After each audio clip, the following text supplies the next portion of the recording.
और यहाँ आपको बताएं कि वज़ीर आला गिलगित बल्तिस्तान के इंतखाब के लिए असम्बली का इजलास शुरू हो चुका है। राजा आजम ग्रुप के बायकॉट के बाद हाजी गुलबर खान की जीत यकीनी हो गई है। मज़ीद तफसीलात हासिल करेंगे डॉन न्यूज़ के नुमाइंदे इम्तियाज ताज से। जी इम्तियाज ताज बताएगा।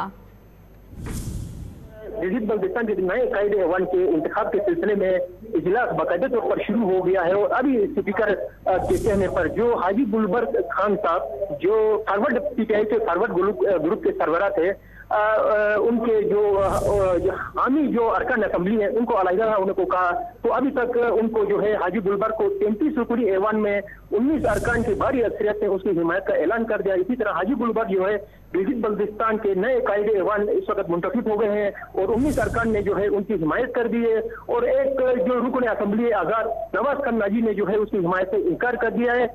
और इसी तरह हाजी गुलबर साहब को इस वक्त पाकिस्तान पीपल्स पार्टी, पाकिस्तान मुस्लिम लीग नून, जमीयत उलमा इस्लाम और जो फॉरवर्ड ब्लॉक से ताल्लुक रखने वाले पीटीआई के जो अरकान है उन्होंने उनकी मिलकर जो हिमायत की, जिसके बाद जो हाजी गुलबर साहब जो है गिलगित बल्तिस्तान के वज़ीर आला मुंतखब हो गए हैं। जी अच्छा, ये बताएगा स्पीकर नजीर अहमद एडवोकेट ने गुलबर खान को वोट देने वालों को अलहदा कर दिया है, इस हवाले से क्या तफसीलात हैं आपके पास?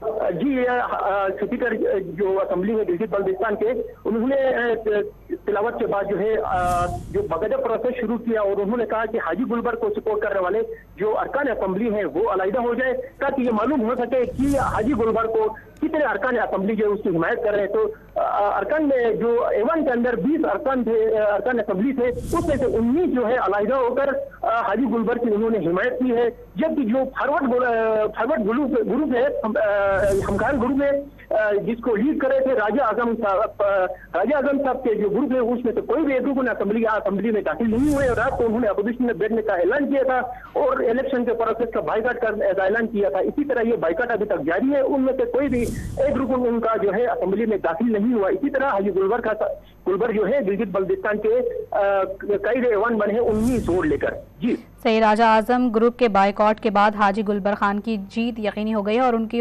20 में से 19 वोट मिले हैं। हाजी गुलबर खान ग्रुप समेत 20 अरकान इस इजलास में शरीक हुए थे जिसमें हाजी गुलबर खान को 19 वोट मिले हैं, जिसके बाद वो कायदे ऐवान बन गए हैं। वज़ीर आला गिलगित बल्तिस्तान के इंतखाब के लिए असम्बली का इजलास जारी रहा जिसमें राजा आजम ग्रुप के बायकॉट के बाद हाजी गुलबर खान की ये जीत यकीनी बनी और 20 अरकान इस इजलास में शरीक हुए जिसमें से 19 के वोट गुलबर खान को मिल पाए। और इस तमाम तर सूरत हाल की तफसीलात बता रहे थे डॉन न्यूज़ के नुमाइंदे इम्तियाज ताज। बहुत शुक्रिया आपका।